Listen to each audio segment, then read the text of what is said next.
നമസ്തേ. ജ്യോതിശാസ്ത്രപ്രകാരം അനവധി യോഗങ്ങളാണുള്ളത്. ചില യോഗങ്ങൾ ചില വ്യക്തികളെ രാജാവോ രാജതുല്യനോ ആക്കുന്നു. എന്നാൽ മറ്റു ചില യോഗങ്ങൾ അവ അശുഭഫലങ്ങളാണ് നൽകുന്നത്. ഓരോ ഗ്രഹങ്ങളുടെ ദൃഷ്ടിയും സ്ഥിതിയും അവർ നിൽക്കുന്ന രാശിയും കണക്കാക്കിയാണ് യോഗങ്ങൾ നിർണയിക്കേണ്ടത്.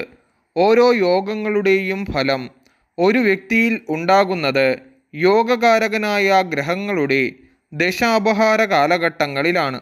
നമ്മുടെ ചുറ്റുപാടുമുള്ള ഓരോ വ്യക്തികളെയും നിരീക്ഷിച്ചാൽ തന്നെ അവരുടെ അപ്രതീക്ഷിതമായുള്ള വളർച്ച നമുക്ക് മനസ്സിലാക്കുവാൻ കഴിയും.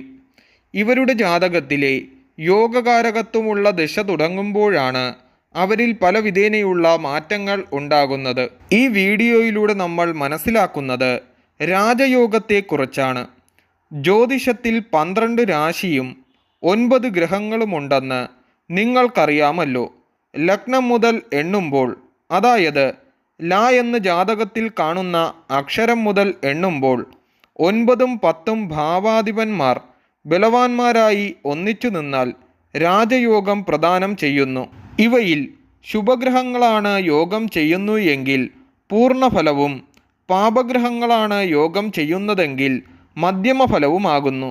ഈ യോഗത്തിൽ ജനിച്ചവർക്ക് ശക്തമായ നേതൃഗുണമുണ്ടാകുകയും സമൂഹത്തിൽ ഉയർന്ന സ്ഥാനം കൈവരിക്കുവാൻ കഴിയുകയും രാഷ്ട്രീയത്തിലും ഭരണത്തിലും കമാൻഡിംഗ് സ്ഥാനത്തിലും എത്തിച്ചേരുവാൻ കഴിയുകയും മറ്റുള്ളവരെ ആശ്രയിക്കാതെ സ്വന്തം കഴിവിനാൽ മുന്നേറാൻ കഴിയുന്നവരും എല്ലാ കാര്യങ്ങളിലും ആത്മവിശ്വാസത്തോടെ മുന്നേറുവാൻ കഴിയുകയും അംഗീകാരവും വിശ്വാസവും ധാരാളം ഭൃത്യന്മാർ, വാഹനങ്ങൾ, സുഖാനുഭവങ്ങൾ ഇവയോടു കൂടിയവരുമായിരിക്കും രാജപദവിയിൽ എത്തിച്ചേരുകയും ഫലമാകുന്നു.